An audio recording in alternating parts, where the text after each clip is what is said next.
everyone, and welcome to MMT Mondays. So tonight we're going to discuss exactly why the United States came off the gold standard and the effects of that happening. Chairman Powell, do you think that the U.S. should go back to the gold standard for our currency? Let me say I wouldn't. This could feasibly be considered commenting on a particular nominee who has recommended that, and of course I would not do that. I will answer your question, but I want to make sure that this isn't interpreted in that way. So no, I don't think that would be a good idea. The idea would be Congress would have to pass a law, and that law would say that our job with monetary policy is to manage the level of the dollar, stabilize the dollar price of gold. And we would then not be looking at maximum employment or stable prices. And there have been plenty of times in the fairly recent history where the price of gold has sent signals that would be quite negative for either of those goals. So I don't think that's something that would be attractive. No other country uses it. Because it's much more volatile. Linking it to gold would be very volatile. It's really that it's not connected to our direct. You've assigned us the job of two direct real economy objectives. Maximum employment, stable prices. If you assigned us stabilize the dollar price of gold, monetary policy could do that, but the other things would fluctuate and we wouldn't care. We wouldn't care if unemployment went up or down. That wouldn't be our job anymore. So I think that would be difficult to explain to the public. And that's not a positive mission for the Fed. You're much better mission for the Fed is what you're doing right now. Well, this is why every country in the world abandoned the gold standard some decades ago. First, let's lay some groundwork. What exactly is the gold standard? With the gold standard, the government must ensure that it has a steady supply of gold to meet the conversion demand needed to pay off the nation's debt.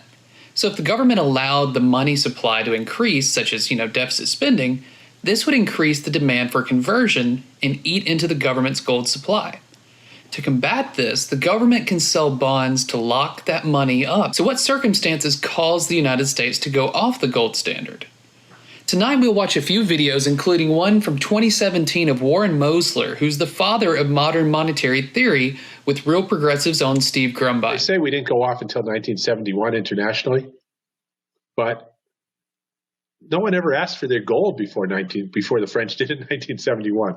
We don't know that if in 1935 somebody had asked for their gold, the Treasury would have said no. It was Nixon who said it then, but it was only because that's when they first asked. We were acting as if we weren't on the gold standard in many ways for that, long before 1971. The Federal Reserve itself was engaging in its version of fractional reserve, fixed exchange rate banking.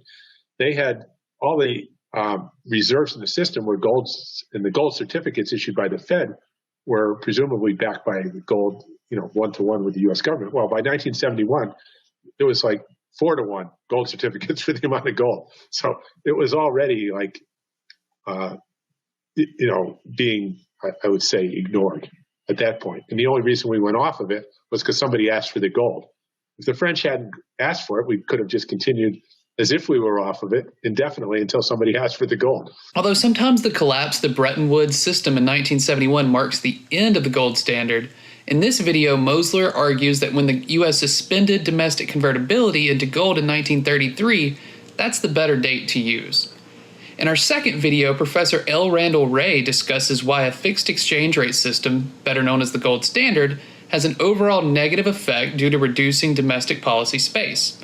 He then goes on to explain why a floating exchange rate produces more equitable and a stable outcome. When you have a sovereign currency, there is a spectrum of exchange rate regimes that you can choose among. And what we argue is that a floating exchange rate provides the most domestic policy space. You can manage your exchange rate, which is what China does.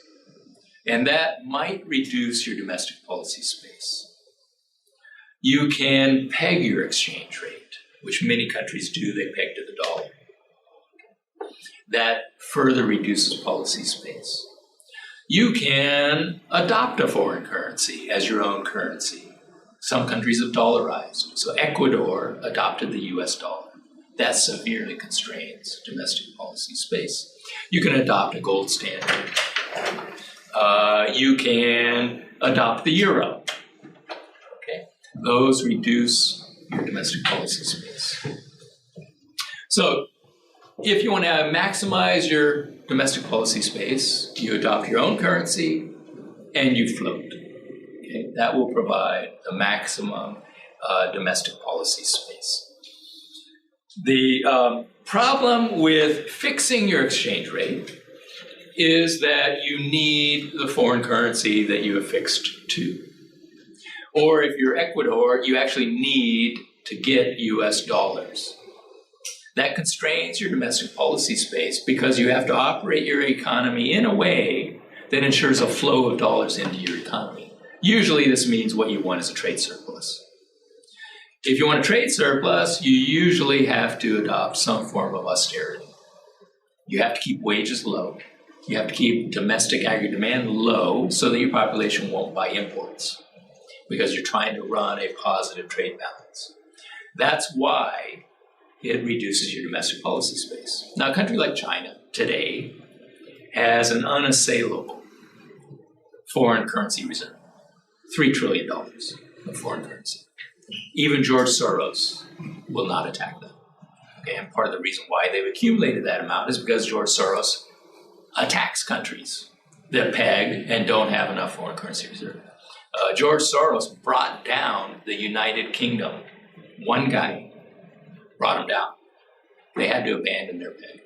Okay, so that is the danger, and that is why your domestic policy space is reduced. You can't pursue things like full employment policy because full employment could lead to your wages rising and could lead to your population importing, which reduces your trade surplus. Someday, China will float their currency. Someday, China's trade balance will turn around, probably a lot sooner than what most people believe. Why? Because they are allowing their wages to rise. They actually have a policy of wage increases. And so they're not going to very long be a low-cost producer.